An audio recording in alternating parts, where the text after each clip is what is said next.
अच्छा, हम ये पूछ रहे हैं कि जैसे आप लोग ये ट्रैवल कम्युनिटी में जुड़ के काम करते हो या बिल्कुल सोलो ही आप आपके साथ कोई पीछे बैकएंड पे कोई जुड़ा हुआ है जो आपको सपोर्ट कर रहा है या सिंपल अकेले कर नहीं, रहे हो? मैं सिंपल अकेले कर रहा हूँ।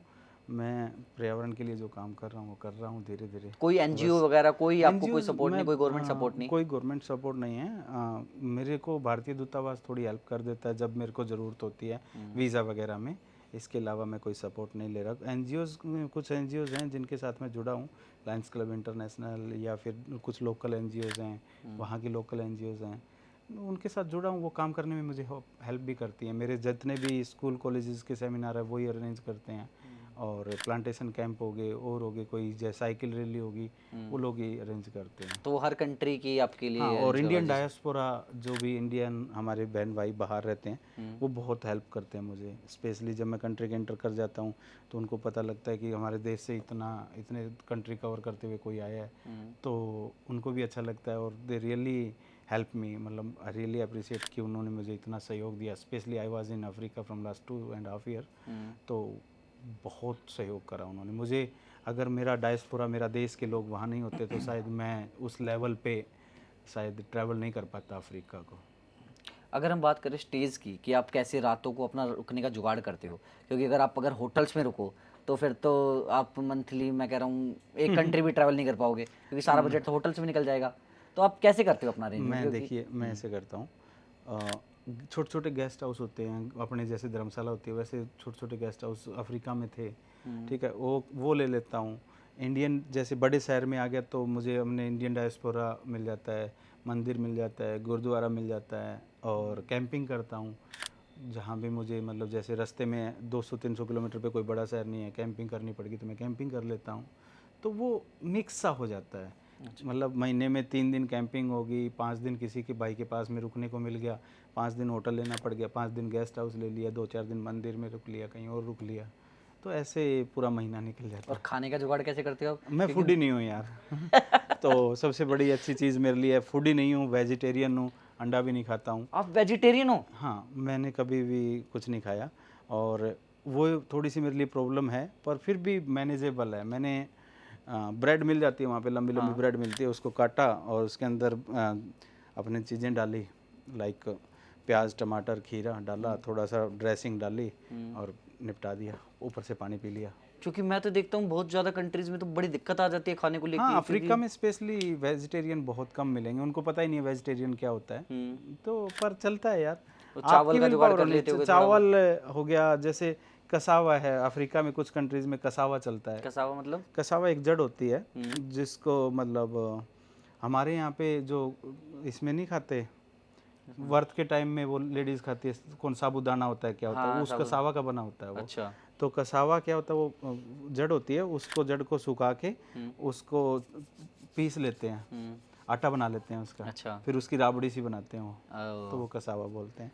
कसावा वो एज ए फूड लेते हैं। बहुत सारी कंट्री है जहाँ पे ना तो आटा मिलता ना ही चावल मिलते, वो कसावा को सेकेंडरी, मतलब जैसे सब्जी के साथ में कसावा खाते हैं।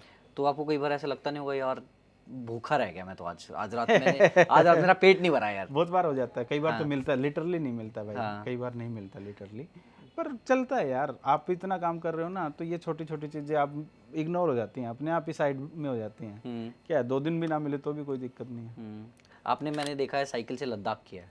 हाँ, लद्दाख की हो। यार देखो बाइक से करने में इतनी दिक्कत आती है कुछ नहीं आती।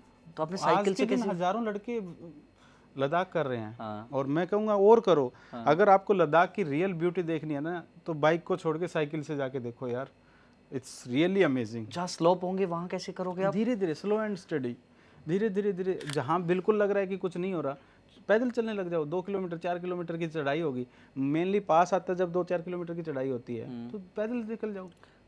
आप एक बात बताओ, आप कहीं जा रहे हो, आपको क्या कहते हैं 30 किलोमीटर क्रॉस करना है, आपका होटल वहाँ पे है लेकिन आप वहाँ तक नहीं पहुँच पा रहे, तो रात को आप जंगल में आप कैंपिंग प्लान ही करोगे? ऐसे करो ना भाई, हम्म। आप प्लान ही ऐसे करो कि आपको 30 किलोमीटर जाना है आज, ठीक है, आप उसको उस दिन सुबह 4 बजे निकल जाओ। अरे। प्लान करके चलना पड़ता है ना, चीज़ों को थोड़ा सा प्लान करोगे ना तो सब चीज़ें सही हो और अगर जाती हम बात करें क्या कहते हैं जो ये बारिश वारिश मौसम मौसम खराब हो जाता हैं। है, आपकी तबीयत खराब हो जाए तो? मेरा जितना भी स्टफ़ है वो वाटर प्रूफ है, मेरे को छोड़ के। अच्छा। मेरे को भीगने में मज़ा आता है, हाँ। बारिश से मुझे प्यार है।